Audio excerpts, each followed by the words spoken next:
Good afternoon, everyone.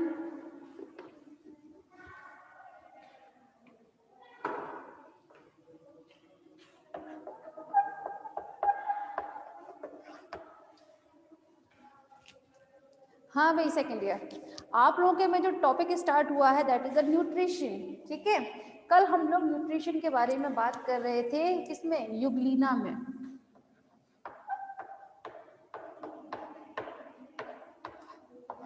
Euglena में पोषण है ना। तो युगलीना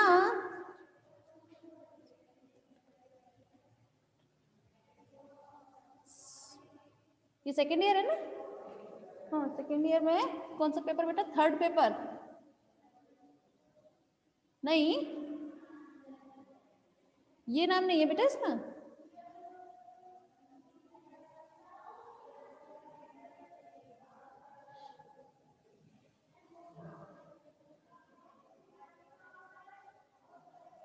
इस नाम का पेपर है नहीं है बेटा। मॉलिक्यूलर बायोलॉजी एंड बायोटेक्नोलॉजी नहीं है उसमें। थर्ड पेपर जो है वो है इम्यूनोलॉजी। आपको बताया था ना, इम्यूनोलॉजी, माइक्रोबायोलॉजी एंड बायोटेक्नोलॉजी ये है। हो सकता है शायद आपका ये बॉटनी में हो, may be possible, but zoology में तो नहीं है। संतोषी, हाँ बेटा,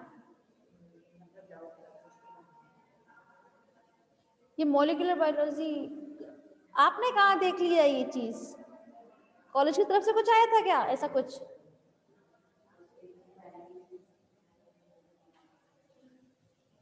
मैम बुक लाई थी आज। अच्छा, उसमें देख लीजिएगा एक बार कि उसमें आगे की तरफ इम्यूनोलॉजी है या नहीं, क्योंकि इम्यूनोलॉजी तो आएगा ना, तो इम्यूनोलॉजी इसका मेन पार्ट है। शायद गलत आ गई, देख लीजिए आप, है ना। और हो सके तो इसका पहले लास्ट ईयर का ही सही एक बार सिलेबस निकाल लीजिए आप। ठीक है, नेट पर सर्च कर लीजिए, ये ब्रिज यूनिवर्सिटी के नाम से मिल जाएगा आपको। तो वहाँ पर आपको सारे पेपर के नाम, उसमें क्या क्या सिलेबस है, सब चीज़ मिल जाएगी, ईच एंड एवरीथिंग। ठीक है, किस राइटर की लेकर आए हैं आप? मतलब आई मीन टू से किस पब्लिकेशन की है? CBH, अच्छी बात है, गुड। CBH अच्छी है, ठीक है। और जहाँ तक है CBH बहुत अच्छी बुक है इसमें, माइक्रोबायोलॉजी में तो आदमी भी तो बेकार है इसमें। CBH अच्छी है, माइक्रोबायोलॉजी बहुत शानदार दी हुई है CBH में।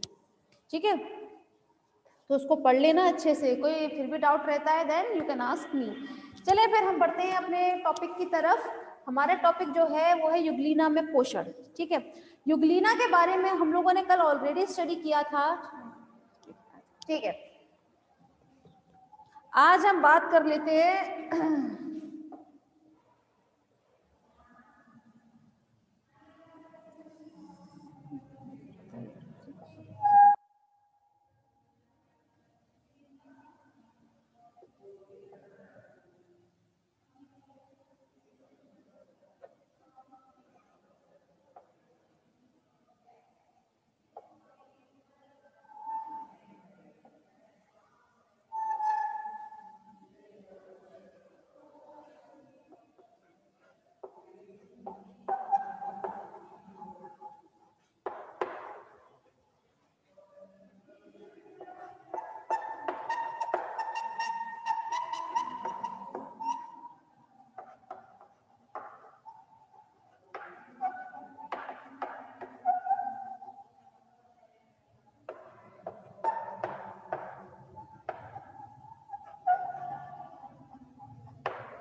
हाँ भाई, आप लोगों को कल बताया गया था कि जो युगलीना है, ठीक है, युगलीना में कल जब हम बात कर रहे थे तो युगलीना जो है वो प्लांट मतलब पादप और जंतु इन दोनों के बीच की कड़ी माना जाता है, ये है ना। क्यों?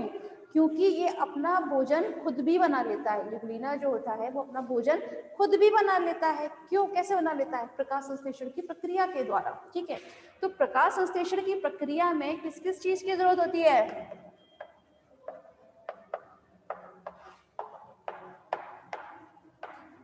कल भी बताया था आप लोगों को पूरा, है ना। प्रकाश संश्लेषण में जरूरत होती है एक तो आपको प्रकाश की, मतलब सनरेज, सूरज की किरणों की, कार्बन डाइऑक्साइड, वाटर, है ना, इन सब चीजों की जरूरत होती है। और साथ में जरूरत होती है एक बहुत इंपॉर्टेंट चीज की, जो होती है आपका क्लोरोफिल। ठीक है, तो यूग्लिना में एक्चुअली क्रोमोफोर प्रेजेंट रहते हैं। ठीक है, ये लिखा है ना क्रोमेटोफोर, तो इसमें क्रोमेटोफोर प्रेजेंट रहते हैं, जिसमें प्रेजेंट रहता है आपका क्या, यहाँ में लिखा उस पर प्लास्टिड प्रेजेंट रहेंगे, जिसमें क्लोरोफिल पाया जाता है। मैं डायरेक्ट भी बोल सकती हूँ कि यूग्लिना में क्लोरोफिल पाया जाता है। ये जो क्लोरोफिल होता है यूग्लिना में, ये पाया जाता है आपका chlorophyll a, chlorophyll minus b and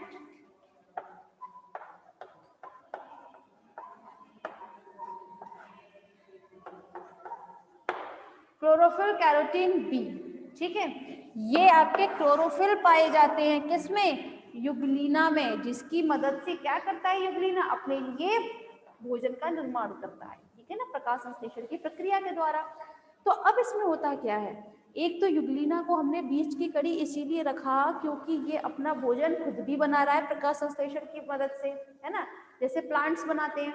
और अगर सपोज कीजिए कभी कभी सूरज नहीं निकलता है ना, तो उस दौरान क्या करते हैं, जहाँ अंधेरा होता है, तो उस एब्सेंटीज में, मतलब उसकी एब्सेंटीज में ये अपना खाना फिर प्रकाश संश्लेषण से नहीं, जो सड़े गले चीजें होती है ना, कार्बनिक मैटर, उससे अपना भोजन प्राप्त करता है। तो मतलब ये एक तरीके से आपका पादप और जंतु जगत दोनों की ही बीच की कड़ी वो इस तरह से माना जाता है, क्योंकि ये प्रकाश संश्लेषण की प्रक्रिया भी करता है गाय का प्लांट, और दूसरों पर निर्भर भी है, जैसे कि हम लोग कल बताया था, है ना, आप लोगों को विषम कोशीय के बारे में। ठीक है, तो चले बात कर लेते हैं यूग्लिना। आप लोगों ने ऑलरेडी देखा होगा, 12th क्लास में बनवाया जाता है ना, यूग्लिना का डायग्राम। हम बात कर लेते हैं डायरेक्ट उसके क्लोरोफिल के बारे में। ठीक है, जब हम बात करें इसमें, ये जो क्रोमेटोफोर प्रेजेंट है, क्रोमेटोफोर में, एक सेकेंड,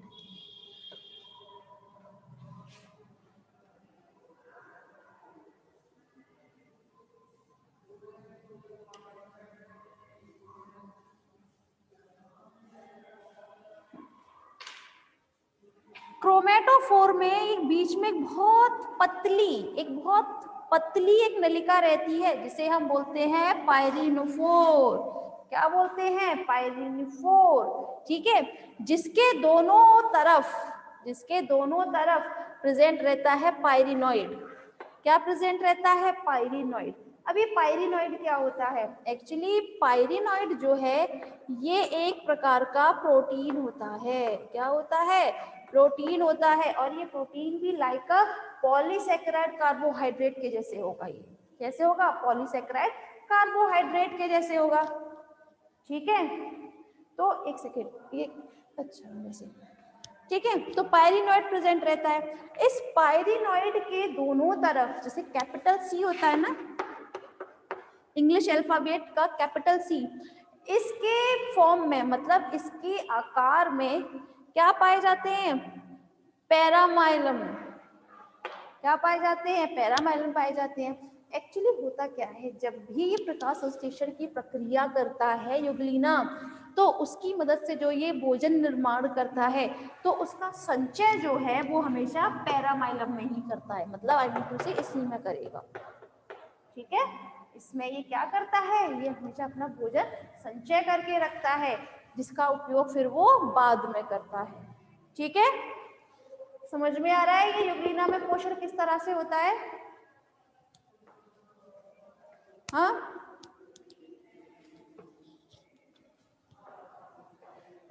बताएं बेटा, समझ में आ रहा है। ठीक है, यस, गुड।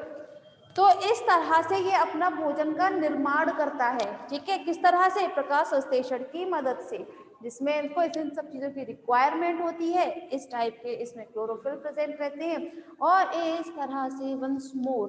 ओके बेटा, देखें, एक काम करते हैं, रिपीट, हाँ बेटा बता रहे हैं, देखो यूग्लिना, आप लोग जानते हैं यूग्लिना जो है वो पादप जगत और जंतु जगत, इन दोनों की बीच की कड़ी माना जाता है। क्यों, क्वेश्चन यहाँ पर ये आता है कि क्यों बोला जाता है, क्योंकि ये पादपों के जैसे मतलब प्लांट पौधों के जैसे ये अपना खाना स्वयं बनाता है ना, अपने लिए पोषण है उसका इंतजाम ये खुद करता है। किसके मदद से बनाता है ये अपना खाना? प्रकाश संश्लेषण की मदद से। ये तो आप लोगों ने 5th 6th में पढ़ाई होगा, है ना, कि फोटोसिंथेसिस कौन करता है? प्लांट्स करते हैं। प्लांट्स के लिए अगर हम बात करें, पेड़ पौधे जो प्रकाश संश्लेषण की प्रक्रिया करते हैं उनके लिए किस किस चीज की जरूरत होती है? मैं बात कर रही हूँ फिलहाल पेड़ पौधों की, ठीक है।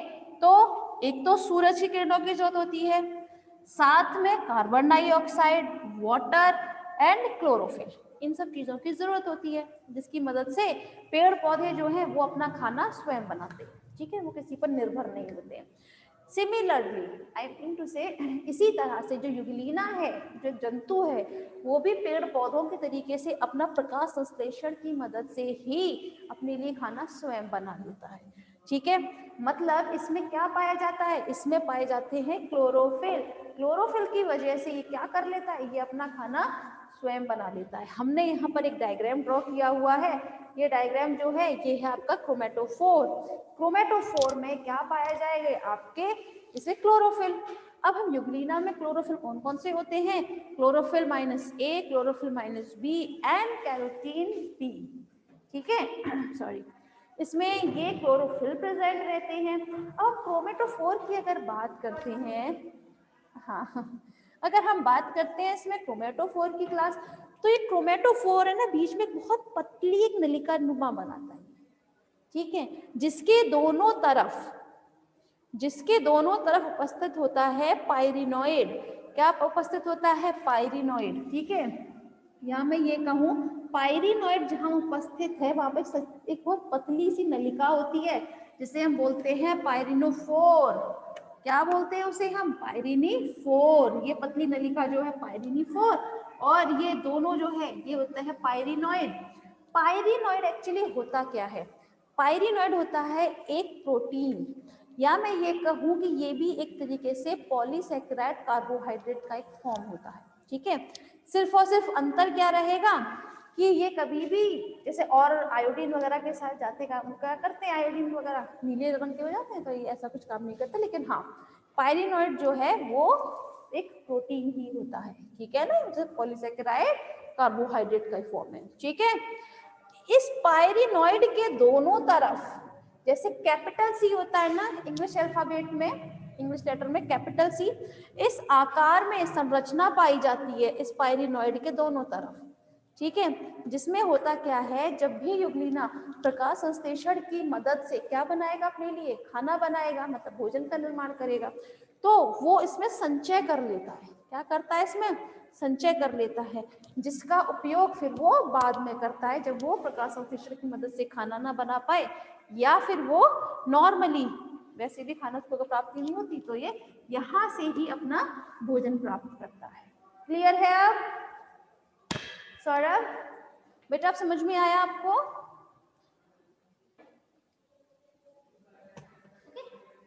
हाँ देखो बेटा, इसमें ये टाइप होते हैं क्लोरोफिल के, ठीक है। सिर्फ और सिर्फ इसमें कंपोनेंट्स चेंज हो जाते हैं, बाकी और कुछ चेंज नहीं है, ठीक है। इसमें सिर्फ और सिर्फ जो क्लोरोफिल में जो कंपोनेंट्स होते हैं वो चीज चेंज है। और अब ये कंपोनेंट होता है, बॉटनी वाले सर ज्यादा बता पाएंगे अच्छे से, सर या मैम जो भी हैं, ठीक है ना। तो इसमें सिर्फ और सिर्फ चेंजेस जो है कंपोनेंट्स को लेकर होते हैं। बाकी अगर हम बात करें तो हमारा युगलीना में है, तो युगलीना में हमारे ये प्रेजेंट रहते हैं, ठीक है। अब क्लियर है सौरभ?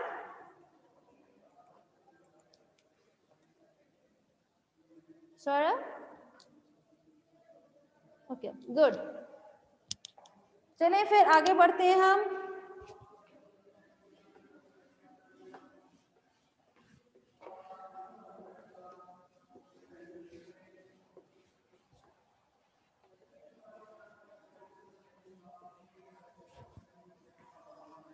अब हम बात करेंगे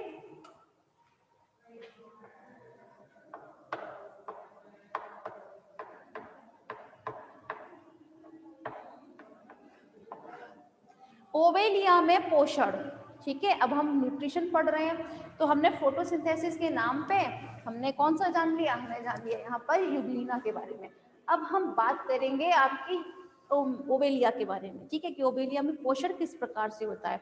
आप जानते हैं कि ओबेलिया किसमें आता है, सीडेंट्रेट में आता है।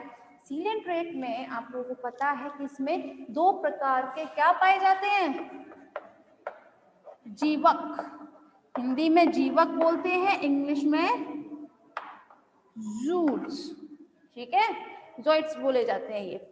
इट मीन्स इसमें 2 प्रकार के फॉर्म्स प्रेजेंट होते हैं। मैंने आपको पहले ही बताया सीडेंट्रेट के जंतु जो होते हैं वो क्या चीज प्रदर्शित करते हैं, बहुस्वरूपता। क्या प्रदर्शित करते हैं, बहुस्वरूपता।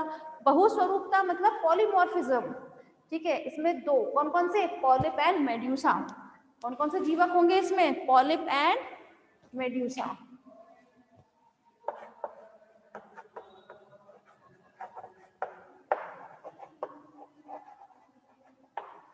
आप लोगों को इन दोनों में अंतर पता होगा कि पॉलिप और मेड्यूसा में क्या अंतर रहता है।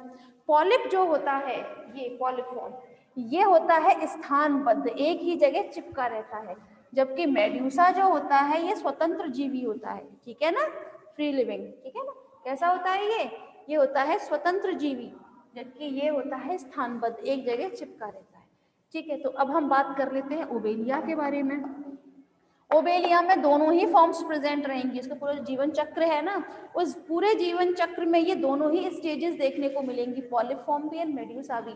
इसके बारे में हम पहले ही बात कर चुके हैं ऑलरेडी, है ना, एक बार बताई थी पूरी लाइफ साइकिल कि किस तरह से ओबेलिया पूरी लाइफ साइकिल होती है। तो चले बात कर लेते हैं फिर हम पॉलिप के बारे में पहले।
हटा देती हूँ यहाँ से।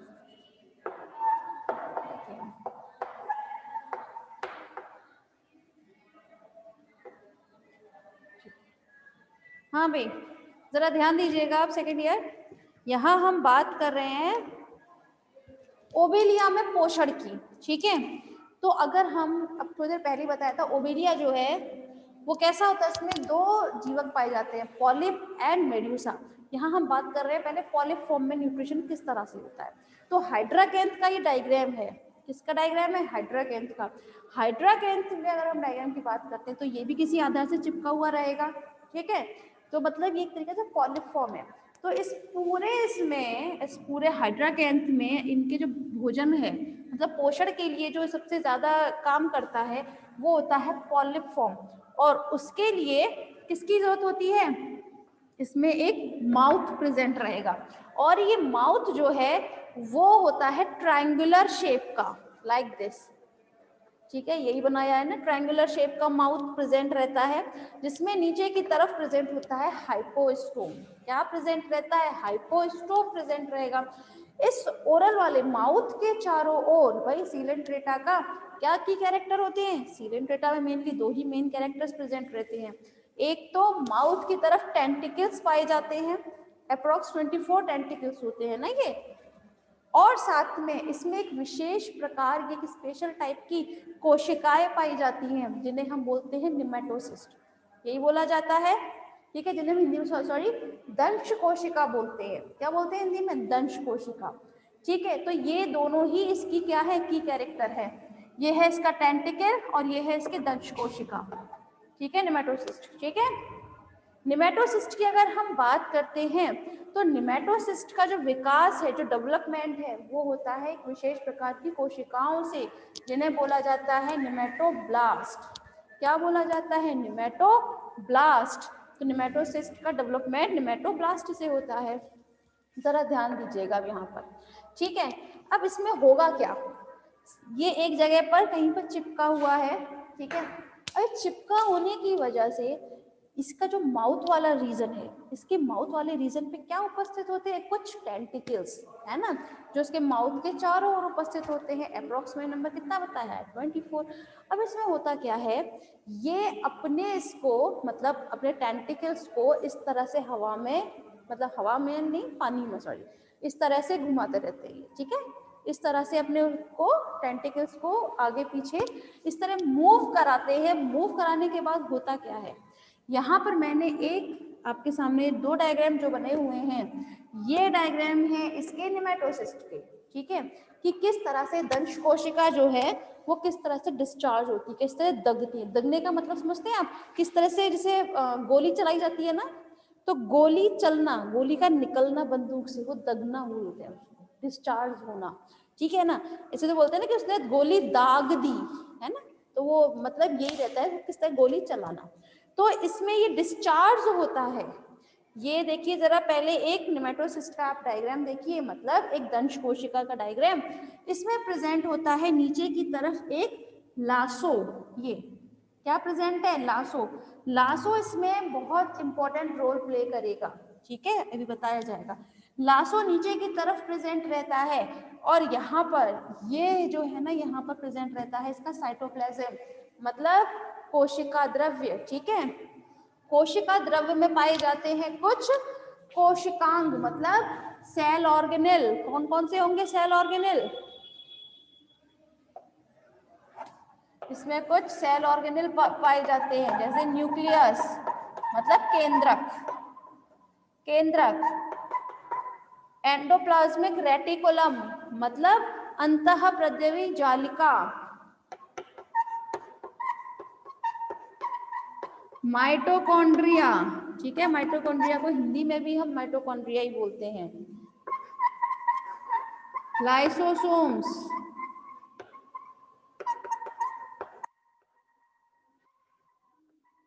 गोल्जी बॉडी, एसेट्रा, हाँ हाँ, ठीक है। तो इसमें ये इस कहाँ पाए जाते हैं, इसके यहाँ साइटोप्लाज्म में, ठीक है।